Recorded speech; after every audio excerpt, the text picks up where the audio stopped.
사람이 사람에게 복이 되는 세상을 꿈꾸며 다보기와 따뜻하게 이 세상을 함께 살아가고픈 사회복지사 혜쌤입니다. 오늘은 사회복지 실습에 대해서 함께 이야기 나눠보겠습니다. 보통 사회복지과를 가시면 실습이 필수이기 때문에 다양한 실습을 나가보게 될 거예요. 그때 어느 기관의 실습이 점수 받기 편한가 보다 중요한 것은 내가 어떤 대상을 만나볼 수 있을까라는 물음입니다. 본인이 생각한 길이 있다면 생각한 쪽으로 실습을 나갑니다만 보통 친구들과 함께 가기 위해서라거나 점수가 후하다는 부분 등 더 중요한 이점을 놓치기 쉬운 선택을 하는 모습을 자주 봤습니다. 그리고 졸업 시즌이 되면 많이 방황하죠. 나는 어느 길로 나아가야 하나. 그때 생각하면 많이 힘듭니다. 직행버스를 두고 환승버스를, 그것도 유료로 타는 것과 같은 선택이죠. 그런 중에 실습은 정말 좋은 법적 장치예요. 나도 이 일이 적성에 맞는지 시험해 볼 수 있는 장치이며 직장으로 나아가기 전에 일을 배움으로 합법적으로 배워볼 수 있는 기회죠. 많이 물어도 많이 실수해도 실습생 버프로 충분히 이해되는 좋은 제도예요. 게다가 내가 그 기관으로 취업을 하겠다는 생각까지 있다면 학생의 신분으로 자연스럽게 좋은 인연을 만들어 내 자리를 찾아 스며들 수 있는 기회 카드까지 주어지는 자리죠. 그런데 이 자리를 방학을 빼앗아가는 해치워버릴 귀찮은 일이라 생각하고 아무데나 선택해서 시간을 허비하는 친구들을 많이 봤습니다. 전문적인 사회복지사에 비해 노력봉사에 준하는 일들을 하게 되니 잡무처리라는 기분이 들기도 하고 속상해하시기도 한 것 같아요. 하지만 제일 기본적인 일을 하면서 학점도 채우고 기관의 분위기와 업무의 강도, 어떤 업무들을 주요 사업으로 하시는지, 어떤 클라이언트를 만나 어떤 욕구를 해결해 드리는지 등을 알아볼 수 있는 알찬 시간입니다. 어떤 마음으로 어떻게 쓰느냐에 따라서 말이죠. 이제 이 영상을 보신 분들은 그 귀한 실습에서 얻을 것들 잘 얻어 갑시다. 먼저 대상, 아동, 청소년, 성인, 장애인, 노인, 외국인 등의 대상이라던가 개인, 가족 등의 형태적 모습이라던가 복합적으로 복지를 해보겠다 이런 자세도 정말 좋습니다. 기준을 생각해 봤는지 안 해봤는지는 대상을 마주했을 때 자세가 달라져요. 저는 요양보호사 실습을 포함해서 총 2번, 정신보건 실습 1회, 노인기관 실습 1회를 나갔었습니다. 그리고 알게 됐죠. 나는 노인 장애인 분들을 만나면 그분들께 상처를 드릴 수도 있겠구나라고. 사람 대 사람으로 바라봐야지 되뇌어도 마음이 닿는 대로 해드리고 싶어하는 저를 마주하게 되었습니다. 게다가 그분들의 이야기를 들으며 자꾸 안타까워 울기까지 했죠. 어르신들이 저를 달래주려 사탕을 쥐어주실 때는 감정 통제가 뭔가요? 폭풍 눈물, 말씀하시던 분도 울고 저도 울고 슈퍼바이저 선생님께서 그러면 안 된다고 경청도 공감도 좋지만 과하게 몰입하면 전문적인 관계를 해칠 수 있다고 말씀해 주셨지만 저는 도통 안 되더라고요. 필요한 만큼의 복지가 아니라 그분이 하실 수 있는 역량까지도 지원하려는 절 보면서 그 길로는 못 가겠구나 스스로 마음이 아파서 결론을 내렸었습니다. 여러분도 분명 마음속에 가능과 불가능의 대상이 있으실 거예요. 남들이 아무리 미운 5살이라느니 쥐어받고 싶다느니 뭐라고 해도 일로 평생 마주해도 괜찮겠다는 분들이라거나 내 부모님이란 마음으로 어르신들을 공경하며 함께하고픈 분들, 장애인의 불편함을 제거해서 함께 살아가며 서로의 힘이 되고자 하는 분들, 본인의 평생이 될 수도 있는 일이니만큼 누구와 함께 걸어갈 것인지도 중요하기에 기준을 꼭 잡아보시는 것을 추천해드립니다. 대상을 정했더라도 일로 마주했을 때 달라지는 경우도 봤어요. 하지만 이미 오답 노트를 하나 가지고 출발하는 것이니 내 마음에서 마음에 들어하는 일이 더욱 또렷해질 겁니다. 그렇게 마음에서 어느 정도 정해지신 길이 있다면 학과에서 공지하는 곳을 보통 가시게 될 겁니다. 혹은 학과에서 알아서 찾아서 실습지를 선정해 알려달라는 학교도 있더라고요. 그럴 때에는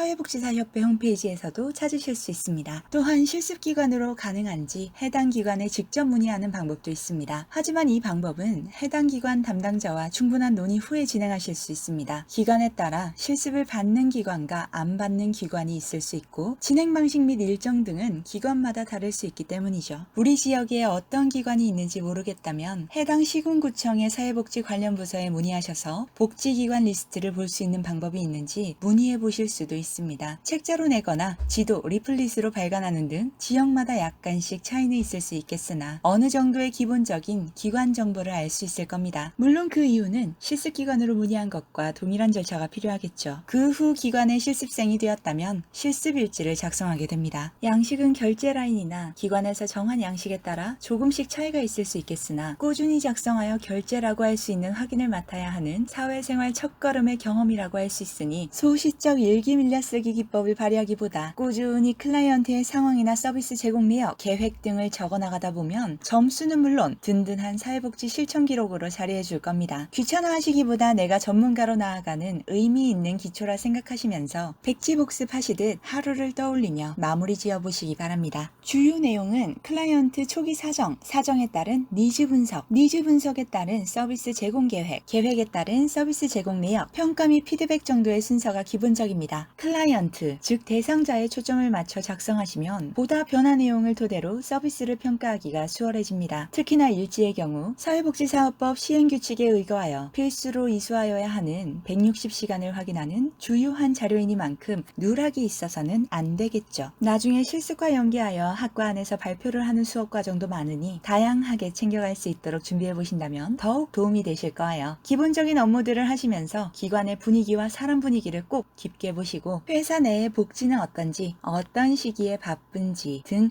업무 분위기를 보세요. 어느 회사든 입사 후에 멘붕의 시기를 겪게 됩니다. 적응의 시기죠. 그런데 적응을 잘 해야겠다는 부담 없이 배우러 가서 그 기관을 깊이 볼 수 있는 절호의 찬스니 적극 활용해야겠죠. 특히 남는 시간에 폰을 보시기보다 해당 기관의 공문들을 볼 수 있다면 한 번쯤 보시는 것도 큰 도움이 될 겁니다. 기관마다 약간씩의 차이는 있으나 공문을 어떻게 쓰는지, 어떤 양식으로 쓰는지 봐두시는 것은 큰 도움이 돼요. 어떤 행사들을 주로 하고 어느 시기에 바쁜지를 공문을 통해서도 알 수 있죠. 보여주지 않으시는 기관들도 당연히 있을 수 있습니다. 그것도 기관마다의 고유 권한이자 분위기에 따라 다를 수 있으니 요청해서 볼 수 있다면 정말 큰 이득이죠. 여러분들은 사원이 되어야만 누릴 수 있는 특권, 해당 기관의 역사를 볼 수 있는 특권을 누릴 수 있게 되시는 거예요. 단, 서류를 보실 수 있게 되셨다고 해도 사진을 찍어 반출하시거나 외부로 유출하시는 건 꼭 허락을 받고 하셔야 합니다. 해당 기관의 소중한 정보니까요. 실습에서 얻어갈 수 있는 부분 꼼꼼하게 챙기셔서 실습 잘 마무리하시고 전문성을 갖춘 사회복지사로 함께 걸어갈 수 있는 날이 오길 바랍니다. 예비 사회복지사분들